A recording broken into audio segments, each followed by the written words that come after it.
Hi, I am sitting here on my floor, don't know if you can see, amongst some squares that are going to be my next denim quilt.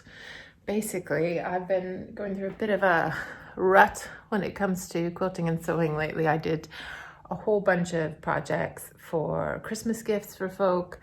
I made, I think, 3 quilts for different people.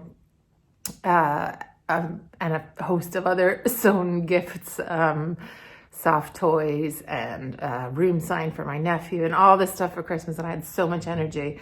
And now it's February, and I'm feeling like I just don't know what project to get into. I don't know if you've ever had that. So I've tried to start all sorts of things, and I just haven't been able to finish. So I decided what I was going to do is something super, super simple. So I'm gonna make a denim quilt. If you saw my video about organizing my sewing space, I'll just angle it. See, fabric's still folded. Anyway, I talked about in that I had purchased somebody else's offcuts of denim. So that's what these squares are. So they are 7-inch squares. You can see they're from different colors of denim. And I actually think it's a great business idea to pre-cut recycled, reclaimed fabric. You definitely have a customer in me because I have a problem with buying other people's offcuts and scraps. Anyway, when I bought them originally, I had like this complicated idea about adding it to other bits of my own denim and just sort of making something that was a bit more complex. But as I've had this sewing rut, I've decided to make something super simple. So what I've been doing, what I did last night, was add jelly roll strips. These are actually from a Moda Scrap Bag. I did an unboxing video of a Moda Scrap Bag, which I buy and ask for gifts and things fairly regularly. I don't think it was this one, but anyway, most of these are from the same or 1 or 2 Moda Scrap Bags. I'm not sure they're all from the same one. And all I've done is sew it along one edge. I chain pieced the blocks to the jelly roll strips and I ended up with 54 of them. And now I've got them all on the floor and I'm trying to work out what the layout's gonna be. But I'm determined to keep it really, really simple. The only thing I might do is possibly go into my bin up there that's got more cut up jeans and maybe cut a few more squares if I decide when I lay it all out, I want to make the quilt a bit bigger. But whatever I do, I will have the instructions in the rest of this video, and I'll definitely have a tutorial up on the blog as I always do.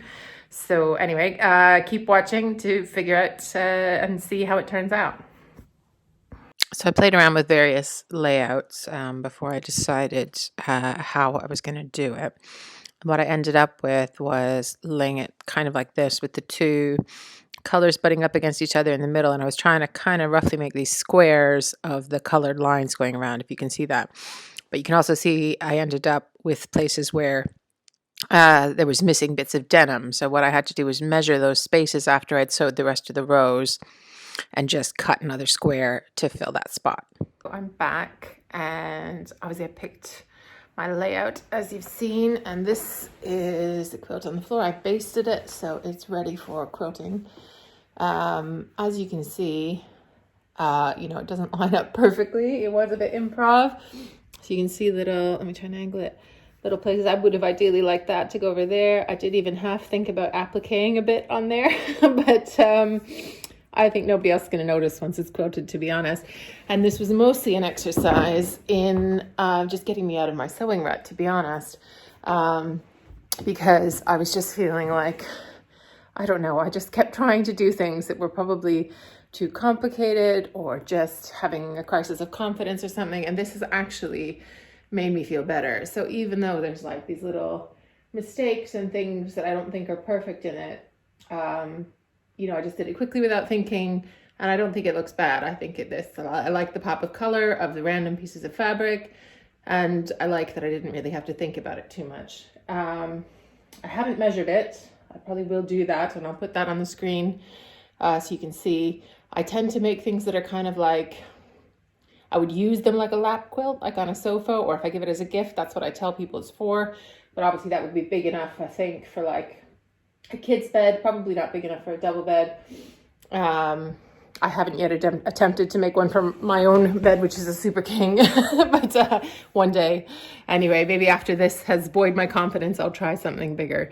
So anyway, I will come back and show you once it's all quilted up and finished, and show you, I'm probably going to do like a scrappy binding as well. So I'll come back with that.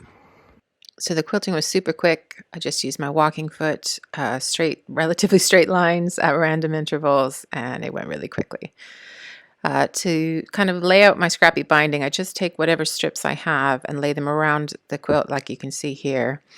And then I join them like I do any other binding strips. I also used, as you can see in the photo, the little offcuts of each of the strips that I'd used for the denim squares, and then I just lay them out and sort of chain piece them into one great big long binding strip, and try and kind of alternate sort of the lighter ones with the darker ones a little bit. Here I am with my finished quilt.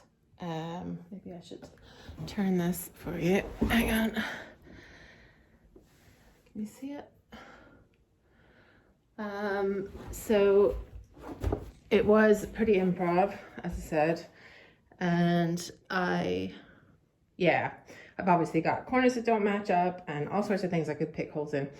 But what it really did for me was kind of unstick me from a kind of rut I was in, just feeling like nothing I was working on was good enough to finish. So I was like, well, just finish it. And actually now I'm loving this. It's already in circulation in the house.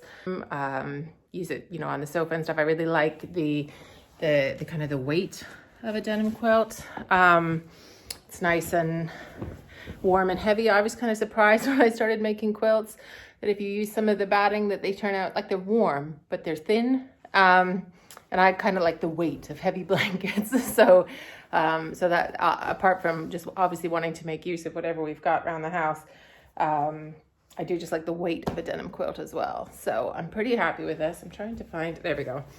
I did do a little label. It's on my list of things to do this year to learn how to make a nicer one. But so I've called it the Just Make Anything quilt. And although I finished it in March, I put February because that's mostly when I was working on it. And I just used like the embroidery stitch on my machine for that. And the back is a duvet cover. I think it might have been stained on one side, but it was pretty much the right size for this. I did get into, so this is again the thing about like just finish something, right? So I'll just turn it over. Really shoddy camera work. Anyway, so if you've made quilts for any length of time, you'll probably know there's advice about the back should be so many inches wider when you're quilting it because everything shrinks, which I know, but but the duvet cover was just like a little bit shy of what would be recommended for that. But I was like, oh, I just want to use it anyway because I like the color and stuff. So of course, once I finished quilting, can you see this? It was short of where it needed to be. So there was batting sticking out here. But I did have overhang on the top and the end. So what I did was just carried on. And then before I bound it, I hand stitched this bit on. So this was like an offcut from the top or the bottom, can't remember which. And then I just folded over the raw edge here and just hand stitched that down all the way along to where it goes up to the very edge there.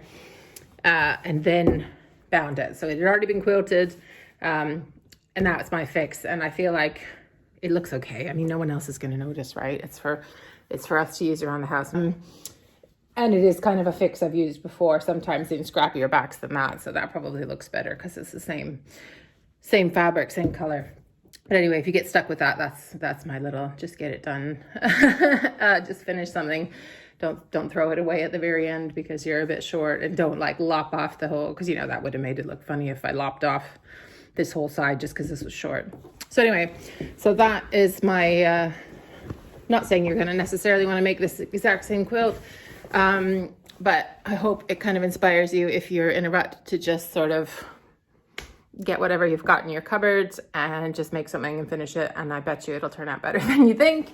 And hopefully, like me, it'll get you out of any kind of rut you might have about, you know, just not finishing things.